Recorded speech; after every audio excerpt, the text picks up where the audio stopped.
So out here trying to get this other control arm ready to go, and Nick's taking off the old bushing, the set of jaws from Harbor Freight.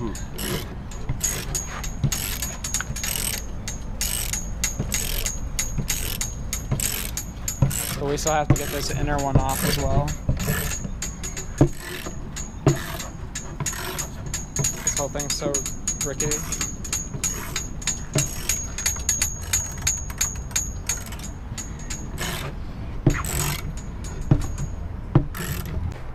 Here's a subframe all finished up, looking absolutely beautiful. Here, where's the bolt? Oh, it's inside. Well, anyways, right here inside of this thread, this is where the control arm mounts up. This part of the control arm mounts up is actually stripped out. So I'm gonna have to go ahead and buy a tap and die set. I'm gonna be going to Harbor Freight today and grabbing not only that, but a couple other things for projects that I got going on. We're gonna get a ball joint remover so we can get the ball joints off of this control arm and the other one once it's all stripped and painted and stuff. So we're looking good on the suspension stuff so far. Here's the hub getting cleaned up. Control arm, just got the bushing off of that little end over there. That was a big pain in the ass. I basically had to use the angle grinder to cut a slit straight like this and then use a hammer and a chisel and pry it off pretty much. But that's looking good. So anyways, we're gonna go to Harbor Freight and then we'll check back in with you guys. I'll probably take a little bit of a video of me working on the Subaru. But basically, like, today is not gonna be too much of just the Mazda stuff. I might not even put this in the episodes since it's just me kind of going around and doing my thing. But yeah, thanks for watching so far, and we'll see you at or after Harbor Freight. So we picked up the what are these? Picked up two of these guys, A-arm bolts that go through the subframe, and they were $28. My fucking balls. 20. That's fucking crazy. 5 without tax. Are you kidding me? I should have went through my dad's shop. It would have been like 10 bucks. But it's cost you gotta pay for some metal apparently. You got a coffee out of it though. Yep. Now you put your nuts in your coffee. That's enough of that. Alright, we are back from all the stores. Went to Harbor Freight and picked up a couple things to finish off the Subaru. I already buffed everything, or cut everything. I just got to polish this panel in the roof, and then this panel in the bumper. I don't remember. Oh no.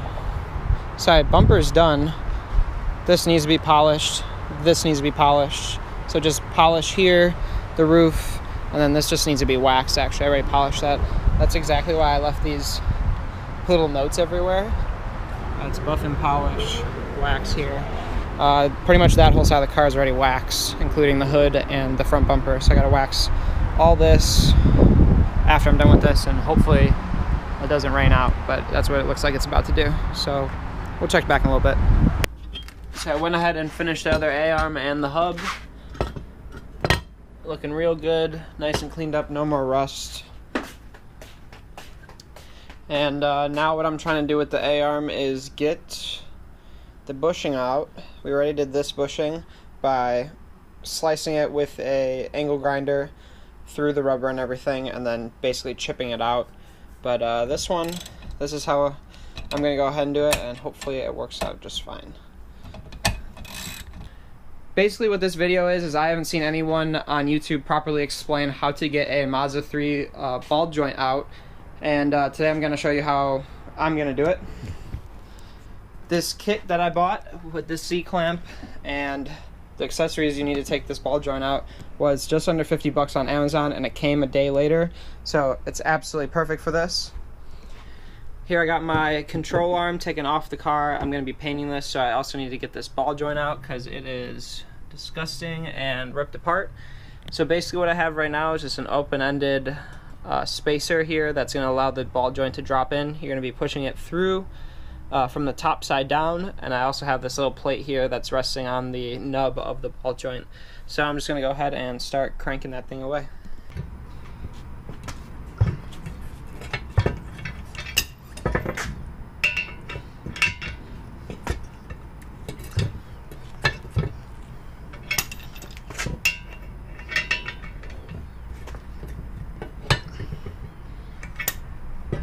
think we're just about there, so I'm gonna go ahead and get the impact.